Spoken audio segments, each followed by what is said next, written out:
The film starts with a family moving into their new home in a humble community close to Boston. The family comprises a married couple, Lewis and Rachel, their daughter Ellie, and their son Gage. They also have a cat named Church, which is Ellie's favorite. They recently lived in Chicago and moved here after Lewis accepted a job as a local doctor. While exploring their new residence, Ellie plays on a nearby swing and nearly gets hurt. As the parents rush to check on her, Gage runs into the road where a truck is approaching. The young boy is almost hit, but an elderly man named Judd arrives just in time to save him. The couple thanks him profusely, and the man introduces himself as their new neighbor. He warns them to be cautious because many trucks travel down this road regularly. The next morning, the couple hires a local woman named Missy to help with the housework. She is a single woman without children and is suffering from stomach cancer, so naturally, they set her to do physical work. Later, Judd takes the family to visit a nearby area, which is a pet graveyard. He reveals that this is where the town's children bury their dead pets, mostly dogs and cats killed by trucks on the road. He also shows them where his old dog Spot is buried. Rachel is upset to hear this, but Judd insists that children should learn about the concept of death. Thanks, stranger who survived both world wars. At night, Ellie approaches her father, very worried about the possibility of Church dying. Lewis comforts her by saying that the cat will live a long life and nothing bad will happen to him. This somewhat relieves the girl, and she hugs her father. The next day, Lewis arrives for his first day of work, where a young man named Pasco is brought to him for treatment. It turns out he was hit by a truck because no one in this town looks left and right and lost a lot of blood in the process. He is already not breathing, and there is no chance of revival, but Lewis does his best to help. In the end, Pasco succumbs to his injuries, which makes Lewis very upset. But minutes later, he revives and addresses Lewis by name. Pasco also tells him that he will come for him before closing his eyes again. Later that night, while Lewis is sleeping, the ghost of Pasco appears and invites him to follow. The doctor is surely scared, but believes it's a dream and starts following the man. They soon arrive at the pet cemetery, where Pasco expresses his desire to help Lewis since he tried to save his life. He then points to the back of the cemetery and tells him not to go there. Before Lewis can figure out what's happening, Pasco suddenly floats high up and vanishes. The scene then cuts to Lewis in bed the following morning. He believes what happened was a nightmare and feels better. However, when he lifts the sheets, he is horrified to find his feet covered in mud. Either that nightmare was real, he thinks, or I. The bed again. After some time, Rachel and the children plan to leave for Chicago as they have planned to enjoy Thanksgiving with her parents. She invites Lewis to join them, but since her father hates him, he declines and decides to stay home. Soon after they leave, Lewis gets a call from Judd, who reports that there is a dead cat in his yard. Lewis rushes over and soon discovers the dead body of Church. Apparently, the poor animal was hit and killed by a truck. Lewis feels sorry for their beloved cat, but he's more worried about how to explain this to his daughter. Following this, the two men set off to bury Church. However, when they arrive at the pet cemetery, Judd tells Lewis to keep walking because they need to go further. This is the same spot Pasco had warned him not to go. They climb a small rocky mountain and arrive at a strange area with stones stacked up in a geometric pattern. Judd explains that this is the Native American burial ground and instructs him to bury the cat here. He doesn't help Lewis, stating that everyone should bury their own dead. Later, when they return, Judd instructs Lewis not to tell anyone what happened today. The next day, while cleaning the garage, Lewis is astonished to see Church. He invites the cat over with some food, but notices that Church smells terrible. He then tries to pet him, but the cat reacts aggressively and scratches his cheek before running away. Confused, Lewis goes to meet Judd and tells him what happened. Judd suggests that the cat may have been alive when he was buried, but Judd disagrees strongly. The old man explains that when he was a boy, he buried his dog Spot in the same ground on the advice of a man. The next day, Spot returned, but he was very aggressive and not the same as before. Judd sadly admits that he had no choice but to kill his beloved dog and bury him in the pet cemetery. He only suggested this idea because he believes Ellie is not ready for her favorite pet to die so soon. Lewis is shocked by the revelation and asks if they have buried people there. Judd vehemently says no. What are you? Some kind of idiot. At night, Lewis is taking a bath when Church drops a dead mouse into his tub. This makes him very angry, and he throws the cat out. The next day, he goes to the airport to pick up his family. Ellie rushes up to him and immediately asks if Church is okay. She explains that she had a dream about Church being hit by a car and buried in the pet cemetery. Lewis assures her that it was just a silly dream and that the cat is fine. When they return home, Ellie notices nothing unusual about the cat other than his terrible smell.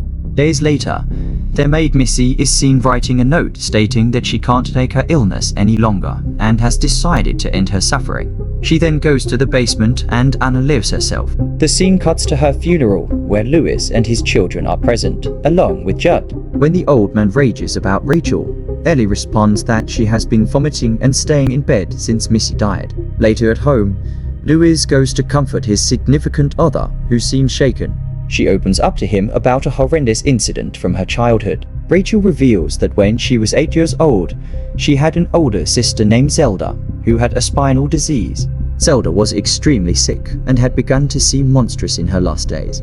Everyone in her family was waiting for her to die so they could be freed from her burden. Rachel then admits that one day, when her parents were out, Zelda had a seizure and died. She says she feels guilty because she laughed after her sister died. After hearing this, Lewis reassures her and assures her that it's not her fault. He condemns her parents for leaving an 8-year-old to care for a sick and possibly deranged person. The film then cuts to a few months later, and everyone has moved on from Mrs. Death. The family has invited Judd to join them for a meal in the garden, and they are having a good time together. Meanwhile, Gage is playing with a kite nearby when he accidentally drops the spool, which starts blowing in the wind. The young boy chases the kite and ends up in the middle of the road just as a truck speeds toward him. The parents notice and Lewis makes a desperate attempt to save his son but stumbles and falls. Tragically, the poor kid is run over and killed. We are then taken to Gage's funeral, where everyone is devastated and in tears. Rachel's father, who has never accepted her decision to marry Lewis, begins to berate him, accusing Lewis of being careless and letting his son die. One thing leads to another, and they start fighting in the funeral home, even knocking the casket to the floor. Before they can cause any more damage, Rachel intervenes and calms them down. That night, Judd gets a terrible feeling and heads over to Lewis. He knows that the desperate father plans to revive his son by burying him in the Indian graveyard. Judd confesses to lying earlier and reveals that people have been buried there before. He then begins recounting the story of Timmy Baterman, who died at the end of World War II. His heartbroken father buried him in the Indian ground, and the boy returned the next day as expected. However, Timmy was no longer the same person and had turned into a primitive monster. He began attacking people and causing terror in the town. One day, Judd and his friends set fire to the house with Timmy inside, but Timmy restrained his father, and both died in the incident. Judd then advises Lewis that sometimes death is better and urges him to move on from this tragedy. The following day, Rachel and Ellie decide to go to Chicago to stay with her parents. Rachel invites Lewis to come, but he promises to visit in a few days. Later, Ellie informs her mother that she has a very bad feeling. She describes having a nightmare about her father, Judd, and someone named Pasco. However, Rachel doesn't seem to give much attention to her words. That night, Lewis gathers some tools and visits the graveyard where his son is buried. He digs up Gage's body and embraces him in tears, apologizing for not being able to save him. Suddenly, Pasco's ghost appears, warning him not to go there because the land is cursed. However, Lewis responds that if Gage turns out like Timmy, he will kill him and no one will know. Meanwhile, in Chicago, Ellie wakes from a dream and informs her mother that someone named Pasco spoke to her. She explains that he warned her that her father will do something bad. When Rachel asks if Pasco is a monster, Ellie says he is a good ghost trying to warn them. Hearing this, Rachel becomes worried and calls Lewis, but no one answers at the house. She then calls Judd to ask if her husband is with him, but he answers in the negative. This makes Rachel restless, and she decides to fly home immediately. Meanwhile, Lewis finally buries his son on Indian land. He then returns home, goes to bed, and falls asleep. Soon after, little Gage returns and enters his father's room, where he takes a scalpel from his briefcase. Meanwhile, Judd sees the lights on at Lewis' house and assumes he has returned. He decides to talk with him, but then notices small footprints leading into his own home. Judd heads inside and hears Gage's voice asking him to play hide and seek. The old man quickly figures out what's happening, so he grabs a knife and calls for the boy to come to him. He soon hears laughter from under his bed and bends down to get Gage. At this moment, Church appears unexpectedly and distracts him. Gage takes advantage of the situation and quickly slashes Judd's leg. He then tears the poor man's mouth open with the scalpel before biting his throat and killing him. The book improves in the next scene. Rachel arrives in the neighborhood and heads straight to Judd's house. She calls his name at the front door, but no one answers. Rachel then heads inside and has a brief vision of her late sister Zelda, who threatens to twist her spine. Moments later, the vision fades, and Gage appears, claiming to have something for her. "I have something for you, Mommy," he says, showing her the scalpel. Rachel becomes very emotional upon seeing her son and hugs him lovingly, but the evil boy ends up stabbing and killing his mother. The next morning, Lewis wakes up and sees little footprints in the house. He becomes thrilled, thinking his son has finally returned.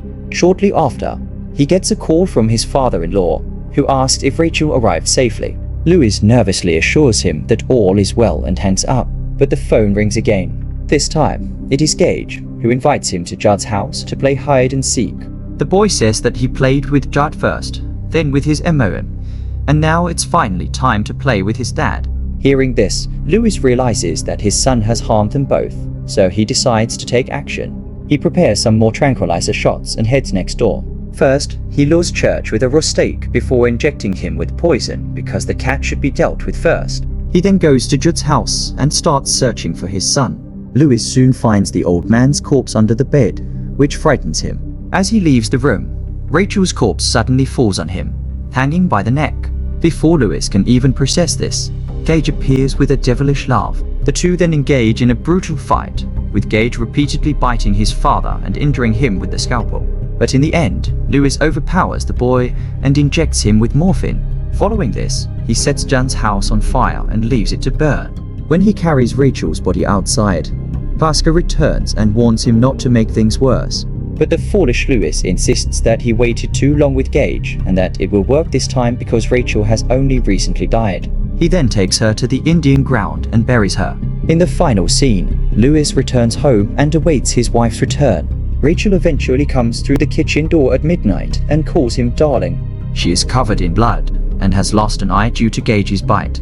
Lewis is thrilled to see her, and they start kissing, but minutes later, she grabs the knife from the table and stabs him. The film reaches a chilling conclusion as we hear Lewis screaming in pain.